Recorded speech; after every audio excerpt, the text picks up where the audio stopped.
a mos edhe opinioni dhe shoqëria në Kosovë në masë të madhe sot ka sentiment kundër investimeve amerikane. Kjo është pyetja unë që e kam. Sepse tash ky refuzim nga qeveria e Kosovës nuk po na vjen neve si befasi vetëm me thirrjen për gazifikimin që po bëhet tani. Por kemi pasur disa refuzime të mëhershme. Në kontinuitet. Dhe revizja vendosje ka ardhur duke u ngritur elektoralisht. Kjo tregon që nuk ka ekzistuar si shqetësim i opinionit publik kjo qasje refuzuese ndaj projekteve amerikane. Kështu që ajo që unë e kam si dilemë, tash nuk mund ta them në mënyrë të prerë, peshtron si çështje. Si çështje, që atëherë fakti që një subjekt politik ndër vite ka mbrojtur qëndrime të këtilla nguruese në raport me investimet amerikane, arrin të shndrohet në forcën e parë politike, a do të thotë kjo, dhe me një dallim shumë të madh, jo vetëm në forcën e parë politike, por me një dallim shumë të madh me subjektet e tjera parlamentare, a nuk kupton kjo që në mos të madhe ky është edhe qëndrimi i shoqërisë kosovare, që ne duhet ta shohim të vërtetën pa iluzione. Qëndrimi politik që përfaqëson zoti Kurti dhe partia e tij në pushtet. Po nuk ka logjik. E shton dilemën, a është ky qëndrim ekuivalent edhe me mendimin që mbajnë qytetarët. Po nuk ka logjik që një subjekt i cili ndër vite ka mbrojtur këto pozicione t'i fitoj 50% të trupit elektoral me 47%, 50%, aty jemi, dikon, përqindja është 1 deri në 2% ndër vite që po varion, por jo përmbysje e madhe radikale. Atëherë, a mos ne duhet ta shohim të vërtetën në syrin, dhe të mos jetojmë në iluzione se jemi si populli më pro-amerikan, kur të njëjtën kohë kemi solidaritet, kur të njëjtën kohë kemi solidaritet, jo ndoshta unë dhe ti, po ne po flasim se në proceset qëndrimi kolektiv është me rëndësi në politikë, por të njëjtën kohë kemi solidaritet politik me një opcion politik që është ngurues ndaj këtij bashkëpunimi me Shtetet e Bashkuara të Amerikës. Dhe mos harro faktin me që referova dokumentit të fundit të strategjisë kombëtare të SHBA-ve si dhe të Departamentit Shtetit. Po ashtu në mënyrë të qartë thuhet që procesi i shtetëndërtimit për SHBA-t në Ballkanin Perëndimor ka përfunduar dhe ta shëtutje raportet ndërmjet Washingtonit dhe vendeve në rajon do të kurzohen edhe nga partneriteti i ndërsjellë ekonomik dhe politik. Do të lëvizin në varësi të këtyre kritereve. Të këtyre kritereve. Dhe kjo është piknisja tjetër me cilën ne duhet ta kompletojmë gjykimin politik në raport me. Ju thonë që e shtroni dilemën edhe çështën, a janë këta votues në këto shifra deri në 50% që përfaqësojnë ngurimin edhe dilemën ka duhet shkoj Kosova, refuzimin që Kosova me tutet lëviz në interesat me SHBA-t, e shtroni si dilemë. Po nuk është ky refuzimi i parë.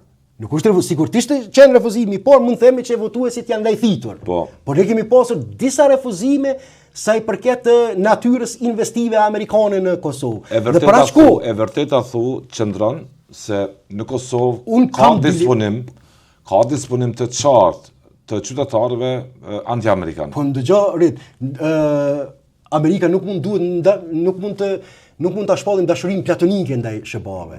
Nuk mund të jetojmë brenda skemave ideale se ne kështu kemi një lloj dashurie platonike dhe amerikanët kanë për ne dhe ne kemi për Shtetet e Bashkuara të Amerikës. Nëse në terma konkret, në marrëdhëniet bilaterale nuk ekziston, të dyanshme nuk ekziston, do thotë, ky lloj partneriteti, atë nuk mund flasim për dashuri, nuk mund flasim për qendrim pro-amerikan. E përmendet me vite u investua në krimin e kësaj klime, këtij lloji disponimi. Dha disponim e prodhoi vetëvendosje. Ish kryeministri Abdullah Hoti u deklarua me shësim në një postim në Facebook. Tha, si mund deklarohet ushtruesja e detyrës së presidentes se nuk e ka parë deklaratën e palës amerikane lidhur me projektin e gazit. Kur të mbushën sheshet me protestues, e shqeni se sa serioze, ka thënë Abdullah Hoti është çështja, dhe sheshet do të mbushën së shpejti. Për vite me radhë, kur paralemrimet kanë ardhur nga mjeqësitan ndërkombëtar, kemi parë një qasje për t'i minimizuar, për t'i sulmuar ose për t'i shpërfillur. Se rezultatet ndaj një çështje etike për të ardhmen e vendit tregon se çfarë prioritetesh ka kjo qeverisje e papranueshme. Hoti paralemron mbushin e shesheve. Unë kam dilema, mos sheshet do të mbushen në të kundërtën, për protestu kundër përpjekjeve të SHBA-ve për të na eksploatuar ekonomikisht. Haradina i pati një reagim të tillë të ngjashëm partisë së zotit Kurti. Sepse mos qeshet mund të mbushen këtë mënyrë. Mund të mbushen në mbrojtje të kauzave sovraniste të vendit. Sepse është, po tham, për ta përmbyll këtë pjesë, është alogjike që në të njëjtën kohë të kemi një informacion politik i cili në ndër vite ka pasur dilema të kësaj natyre dhe paralelisht të ketë këtë mbështetje të madhe elektorale. Pra unë kam shumë dilema sa i përket paralajmërimit të zotit Hoti që sheshet do të mbushen për të protestuar kundër refuzimit të qeverisë së Kosovës në raport Sheshet do të mbushen, ke dilema do të mbushen me motive të kundërta, mbase do të mbushen. Me protestues kundër SBA-ve. Mbase do të mbushen, por do të mbushen me të kundërt. Uroj që të mos ndodhë ajo. Mirë po faktet. E tha Haradinaj publikisht, Ramush Haradinaj. Mirë po faktet, unë uroj që të mos ndodhë ajo. Uroj që të mos kalojmë edhe në atë situatë marrëzisë kolektive, do thotë që në Kosovë të protestohet kundër investimeve amerikane. Mos shkojmë deri në atë ekstrem. Uroj larg kësaj, mirë po në terrenin politik do thotë dhe elektoral për mua është alogjike që të thuhet në njërin anë se 80% e qytetarëve të Kosovës, 90% janë populli më pro-amerikan në botë dhe paralelisht me këtë të fitoj kohën e fundit mas të madhe mbështetje elektorale një subjekt politik i cili ndër vite ka qenë tejet ngurus dhe mos përdori terma pak më ekstrem, po term refuzues ndaj thirrjeve të SBA-ve që kanë ardhur sa i përket partneritetit të përbashkët ekonomik. Dhe kjo është dilema, direkte që duhet ta shohim vërtetën. Nëse jena pro-amerikan, si tolerojnë këta qytetarë një kurs të tillë politik? Që duhet ta shohim të vërtetën në sy, në mënyrë të bashkëjetojmë me të dhe mbase gradualisht të marrim masa që të punojmë në opinion në mënyrë që mirëfilli do thotë të kemi një qëndrim të qartë dhe jo konfuz në raport me këto tema. Mos jetojmë me një hije gogoli.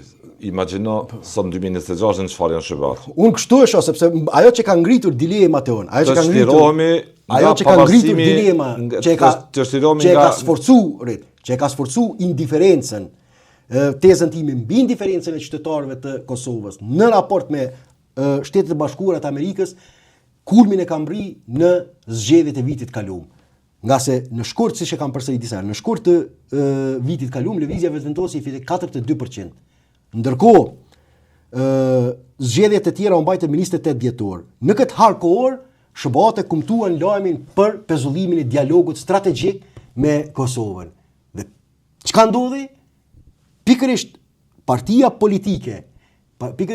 politike e cila konsiderohej si përgjegjëse që me veprimet e saj ka ndikuar që SBA-t ta pezullojnë këtë dialog strategjik, nuk erdhi duke u dobësuar, por erdhi duke u sforcuar elektoralisht. Kjo flet shumë thonë. Kjo unë mendoj që e pasqyron sakt disponimin real politik dhe sociale, psikologjik që mbase dominon në shoqërinë tonë dhe në vend të jetesës me iluzione, ne mbase është rruga më e mirë të mbajmë një qëndrim kritik në raport me këto sentimente, të mbajmë një raport kritik me këto sentimente dhe që të punohet që të korrigjohen këto sentimente dhe të shihet nga kanë burimin dhe nga kanë ardhur, do thotë sepse këtu nuk kanë lindur brenda natës.